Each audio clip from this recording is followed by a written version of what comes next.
But she was resilient and resourceful, Agent Pine. Look at how she survived the Atkinses, and then outsmarted them and escaped. And Joe Atkins ended up dead with a knife sticking in his back, replied Pine. I already told you how I feel about that. He deserved what he got. I'm not disagreeing with you, Carol. But I am saying that if Mercy did kill him, if she is violent, then the intervening years might not have been kind to her. She might have done other things. You're thinking that she could have hurt other people? Or, more likely, had been a victim of violence, Pine said. Which brings me back to my original question. What do we do now?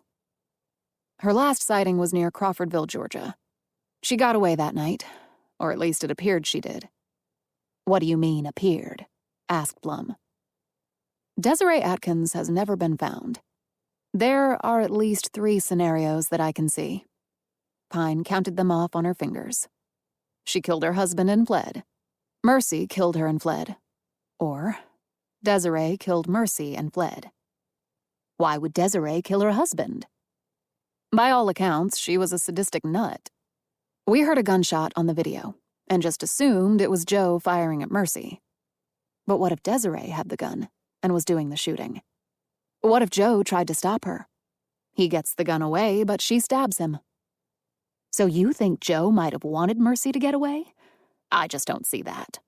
When the truth came out, they both would have been in a great deal of trouble. I'm saying it's possible, not probable. She might have managed to kill Mercy.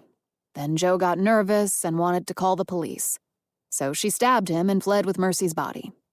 Only it would have been a real chore for her to lift the body into Joe's truck. Desiree was tiny, and Mercy looked to be over 6 feet and probably outweighed her by 70 pounds. And they brought cadaver dogs in after we found out what happened there. There are no bodies buried anywhere in that area, so that option is out. But what if Joe helped her get rid of Mercy's body, then got cold feet or regrets? Then Desiree plunged the knife in his back. Blum mulled over this. Or, like you said, Mercy could have killed both of them. She left Joe's body and maybe took Desiree's remains and buried them somewhere far away. It's possible, but that would mean Mercy would have had to drive the truck. Blum said, surely she could have figured that out. Pine shook her head. The truck has a manual transmission. I don't know anybody, particularly someone who has been kept in a hellhole for years and never attempted to drive anything, who could have figured out how a clutch works. Certainly not under such stressful conditions. And I can't see the Atkinses having taught her. So what are you saying, then? I'm saying, Carol, that I think it was Desiree who took off that night in the truck. But I think she went alone. Because the jig was up, you mean? Pine nodded. Yes. So, to answer your initial question of what to do now, I think we head back to Georgia and see if we can pick up a very, very cold trail. And Jack Lineberry? Will you stop in to see him while we're in Georgia? To that, Pine said nothing. She had mixed feelings about her biological father, and their last encounter had been disastrous. She was not expecting anything better the second time around. But ultimately, the fault lay with him, not her. That's just what happened when every word out of your mouth was a lie. Chapter 3.